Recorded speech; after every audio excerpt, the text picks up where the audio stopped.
ಎಲ್ಲರಿಗೂ ನನ್ನ ನಮಸ್ಕಾರ. ನಾವು ಇವತ್ತು 6ನೇ ತರಗತಿಯಲ್ಲಿ ಬರುವಂತಹ ಭಿನ್ನರಾಶಿಗಳು ಇವುಗಳಲ್ಲಿ ಕೆಲವು ಲೆಕ್ಕಗಳನ್ನು ಮಾಡೋಣ. ಈ ಚಿತ್ರಗಳಿಗೆ ಸೂಕ್ತ ಭಿನ್ನರಾಶಿಗಳನ್ನು ಬರೆಯಿರಿ. ಅವುಗಳೆಲ್ಲ ಸಮಾನ ಭಿನ್ನರಾಶಿಗಳೇ ಎಂದು ಇಲ್ಲಿ ಪ್ರಶ್ನೆಯನ್ನು ಕೇಳಿದ್ದಾರೆ. ಈಗ ನಾವು ಮೊದಲನೆಯದಾಗಿ ಇಲ್ಲಿ ಒಂದು ವೃತ್ತವನ್ನು ಎಳೆದಿದ್ದಾರೆ. ಈ ವೃತ್ತದಲ್ಲಿ ಸಮನಾಗಿ 2 ಭಾಗವನ್ನು ಮಾಡಿದ್ದಾರೆ. ಒಂದು ಭಾಗಕ್ಕೆ ಇಲ್ಲಿ ಬಣ್ಣವನ್ನು ಹಾಕಲಾಗಿದೆ. ಯಾವ ಭಾಗಕ್ಕೆ ಬಣ್ಣವನ್ನು ಹಾಕಲಾಗಿದೆ ಅದನ್ನು ನಾವು ಅಂಶದಲ್ಲಿ ಬರೆದುಕೊಳ್ಳೋಣ.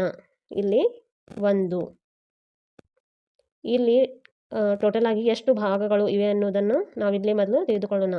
ಇಲ್ಲಿ 2 ಭಾಗಗಳನ್ನಾಗಿ ಮಾಡಿದ್ದಾರೆ. 1, 2. ಇದನ್ನು ನಾವು ಛೇದದಲ್ಲಿ ಬರೆದುಕೊಳ್ಳೋಣ. ನೆಕ್ಸ್ಟ್ ಇಲ್ಲಿ ಒಂದು ವೃತ್ತದಲ್ಲಿ 4 ಭಾಗಗಳನ್ನಾಗಿ ಮಾಡಿದ್ದಾರೆ. 1, 2, 3, 4.